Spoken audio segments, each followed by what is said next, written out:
Good morning, students. Today we will discuss about the classification of solid.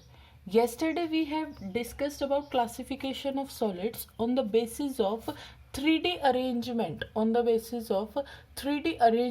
of the constituent particles. Okay यानी कि जो हमारे constituent particles हैं वो 3D में कैसे अरेंज है, हमने उस बेसिस पे हमारी क्लासिफिकेशन की थी. जैसे हमने क्रिस्टलाइन में पढ़ा था, कल मैंने आपको बताया था कि ये 3D अरेंजमेंट में रेगुलर पैटर्न में होते हैं, इनका कोई रेगुलर पैटर्न नहीं होता. ये सब कुछ हमने किया था. ओके आज हम क्लासिफिकेशन करते हैं, classification of solids on the basis of intermolecular forces. On the basis of, second topic लिखो, ऑन द बेसिस ऑफ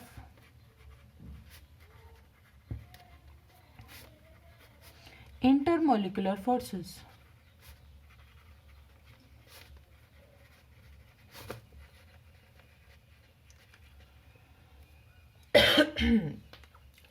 इस क्लासिफिकेशन में first of all we will study about ionic solids. Ionic solids. What are ionic solids? As the name suggests, these solids are made up of ions. Ions are what? Ions should be cations or anions. यानी कि these solids are made up of cations and anions. These solids are made up of cations and anions. Okay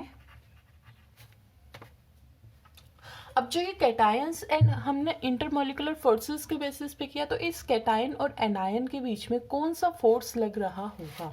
ये जो हमारा cation है और जो हमारा anion है, कैटायन यानी कि पॉजिटिव चार्ज और एनायन यानी कि नेगेटिव चार्ज, इनके बीच में कौन सा फोर्स लग रहा है. चार्जेस के बीच में कौन सा फोर्स लगता है हमेशा? Electrostatic force. तो हम कहेंगे जो कैटायंस और एनायंस हैं held together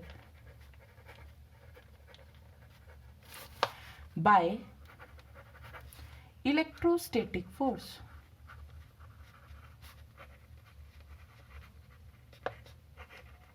electrostatic force of attraction भी लिख सकते हैं हम. ठीक है, ओके. यानी कि इलेक्ट्रोस्टैटिक फोर्स को हम क्या लिखते हैं, यानी कि ये एक दूसरे से बंधे हुए हैं. किसके जरिए? आयनिक बॉन्ड के जरिए. आयनिक बॉन्ड के जरिए ये एक दूसरे से बंधे हुए हैं. कैटायन पॉजिटिव चार्ज होता है, अभी बताया. एनायन क्या होता है? Negative charge. इन्हीं के बीच में एक बॉन्ड होता है. एग्जाम्पल में हमने पढ़ा था +1 में भी Na पॉजिटिव, Cl नेगेटिव, और इनके बीच में जो बॉन्ड है वही क्या है? Ionic bond.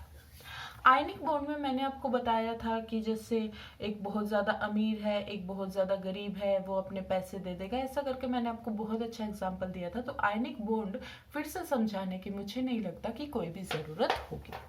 ओके बस इसमें आपको क्या याद रखना है कि they are held together by the electrostatic force of attraction और ionic bond. Now we will discuss about the physical properties of ionic solids. Now we will discuss about the physical properties of ionic solids. यानी कि जो आयनिक solids हैं वो हमें दिखाई कैसे देंगे. फर्स्ट ऑफ ऑल हम देखेंगे जो आयनिक सॉलिड्स हैं वो हार्ड होंगे. हार्ड आप समझते हैं. सेकंड, हार्ड के साथ ये ब्रिटल होंगे. ब्रिटल का मतलब क्या है? ब्रिटल का मतलब क्या है कि अगर हम उस पर हथौड़ा मारते हैं तो उसका मतलब कि पाउडर फॉर्म में आ जाएंगे, चिकनाचूर हो जाएगा उसका. ठीक है. आयनिक सॉलिड्स हार्ड है तो मेल्टिंग पॉइंट हाई होगा या लो होगा? ये तो बिल्कुल इसी बात है. They have high melting point. Okay, next चीज आपको लिखनी है इनकी conductivity.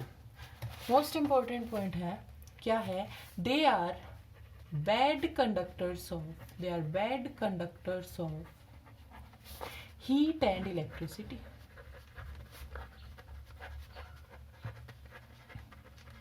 Okay. Although ionic solids contains ions, that are cations and anions, but we can say they are bad conductors of heat and electricity. Why? Ionic solids are bad conductors of heat and electricity. पूरी बात लिखनी है हमने. In solid state,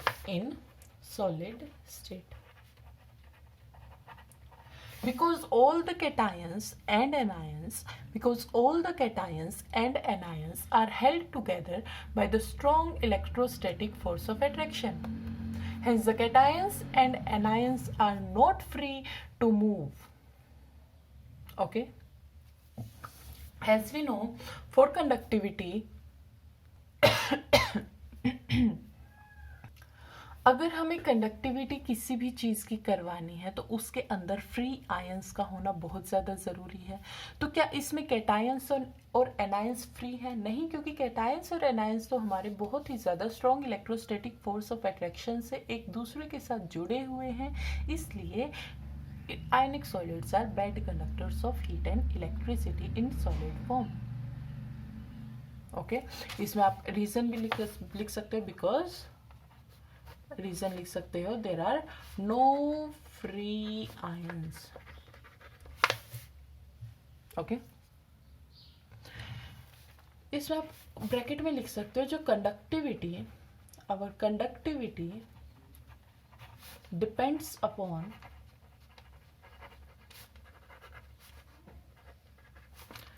free ions. Terminologies आपको पता है. जैसे ही मैं ऊपर वाला एरो लगाऊंगी, मोर, नीचे, ये आपको मैंने सब समझा रखा है. More the number of free ions, higher is the conductivity. जितने ज़्यादा फ्री आयंस होंगे उतनी ही ज़्यादा क्या होगी, हमारी कंडक्टिविटी होगी.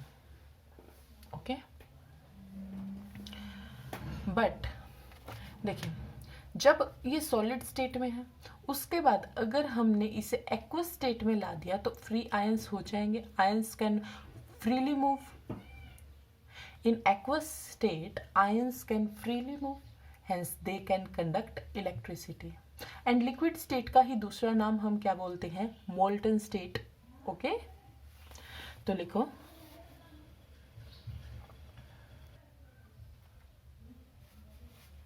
but they can conduct electricity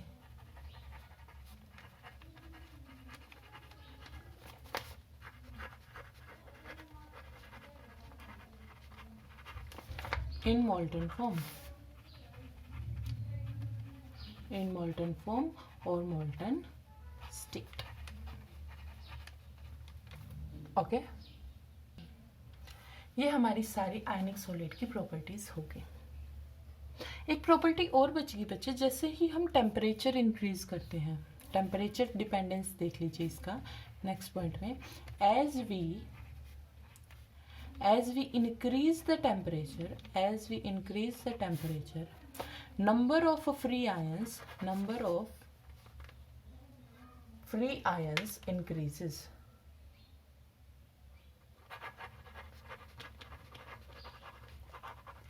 Hence conductivity also increases. Okay, यही आपका आयनिक सॉलिड है. आयनिक सॉलिड क्या होंगे? Ionic solids are made up of cations and anions held together by electrostatic force of attraction. They are hard and brittle in nature, have high melting point. They are bad conductors of heat and electricity in solid state, but in molten state they can become good conductors. As we increase the temperature of ionic solids, the conductivity increases.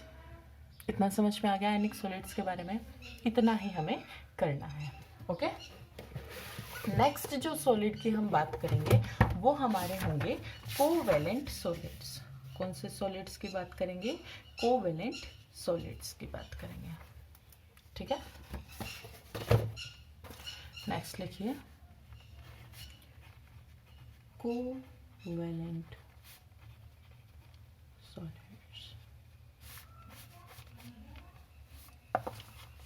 Covalent solids, नाम से ही हमें पता चल रहा है, they can held together by covalent bonds. Covalent bonds किस में पाए जाते हैं बच्चे? देखो